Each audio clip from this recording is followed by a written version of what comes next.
तुलनात्मक लागत सिद्धांत किसने प्रतिपादित किया है? तो पहला विकल्प है एडम स्मिथ, डेविड रिकार्डो, हैवर्लर और जेएस मिल। तो हम जानते हैं कि एडम स्मिथ ने निरपेक्ष लागत सिद्धांत का प्रतिपादन किया, हैवर्लर ने अवसर लागत सिद्धांत का प्रतिपादन किया है और जेएस मिल ने पारस्परिक मांग के सिद्धांत का प्रतिपादन किया है। तो इस प्रश्न का सही उत्तर है डेविड रिकार्डो। अगला प्रश्न है, जेएस मिल के अनुसार व्यापार की शर्तों के निर्धारण में मुख्य भूमिका है। हम जानते हैं कि जेएस मिल ने तुलनात्मक लागत सिद्धांत में सुधार करके पारस्परिक मांग के सिद्धांत का प्रतिपादन किया। तो व्यापार की शर्तों के निर्धारण में जेएस मिल ने पारस्परिक मांग, रेसिप्रोकल डिमांड, इसकी मुख्य भूमिका मानी है। अगला प्रश्न है कि अंतरराष्ट्रीय व्यापार से होने वाली हानि है। तो कौन कौन सी हानियां हैं जो अंतरराष्ट्रीय व्यापार से होती है? पहला है शिशु उद्योगों को खतरा, दूसरा, और यह सही विकल्प है, दूसरा राशिपातन, राशिपातन भी सही है। विदेशी वस्तुओं पर निर्भरता, यह विकल्प भी सही है। और इसमें अगला है डी, उपर्युक्त सभी। तो इस प्रकार से ये अंतरराष्ट्रीय व्यापार से तीनों हानियां हैं।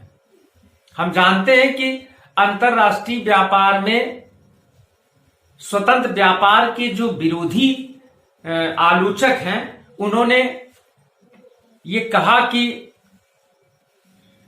व्यापार के पीछे राज्य का झंडा भी चलता है। तो ये शिशु उद्योगों को खतरा है अंतरराष्ट्रीय व्यापार से, राशिपातन एक बड़ी चुनौती है और विदेशी वस्तुओं पर निर्भरता बढ़ जाती है। तो इस प्रकार से इसका जो सही विकल्प है वो है विकल्प डी। शिशु उद्योग तर्क किसने प्रस्तुत किया था? तो अमेरिकन अर्थशास्त्री प्रोफेसर हैमिल्टन ने संरक्षण व्यापार के महत्व को बताया और स्वतंत्र व्यापार से होने वाली हानियों को चेतावनी या स्वतंत्र व्यापार के नुकसान के विषय में सरकारों को बताया।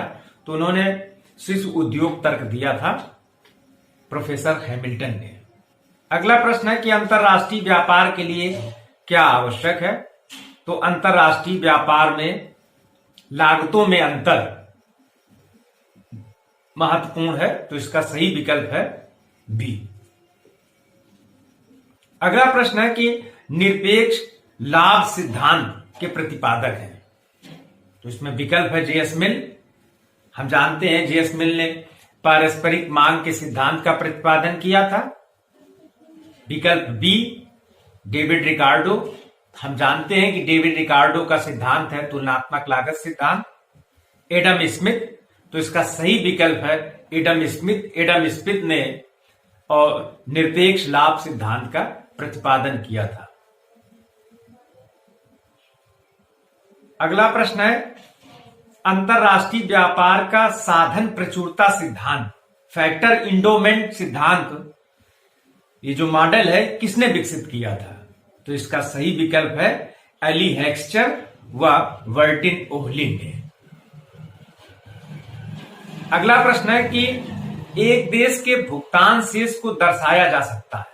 इसमें एक इक्वेशन दी गई है, बी बराबर R F minus P F, R F minus P F बराबर B, R P minus R F बराबर बी और बी बराबर P F minus R F.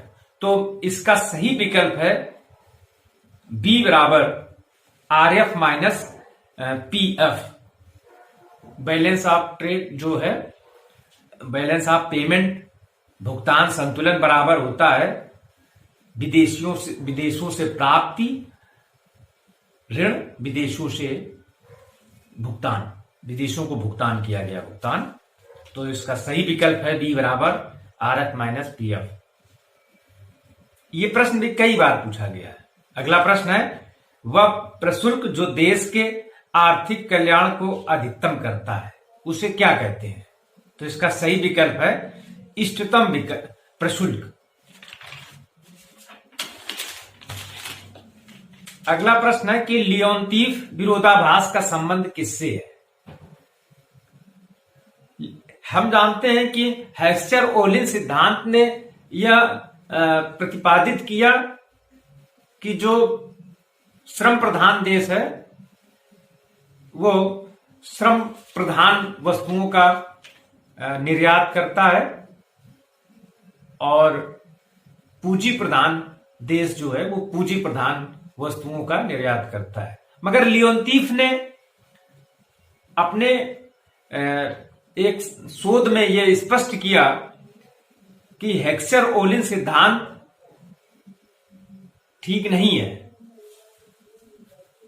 तो ये विरोधाभास जो है, उन्होंने कहा कि ये देखा गया है, अनुभव में ये आया है कि शोध में यह निष्कर्ष निकला इनके लियोनतीफ के कि श्रम प्रधान देश श्रम प्रधान वस्तुओं का निर्यात करने के स्थान पर आयात कर रहे हैं।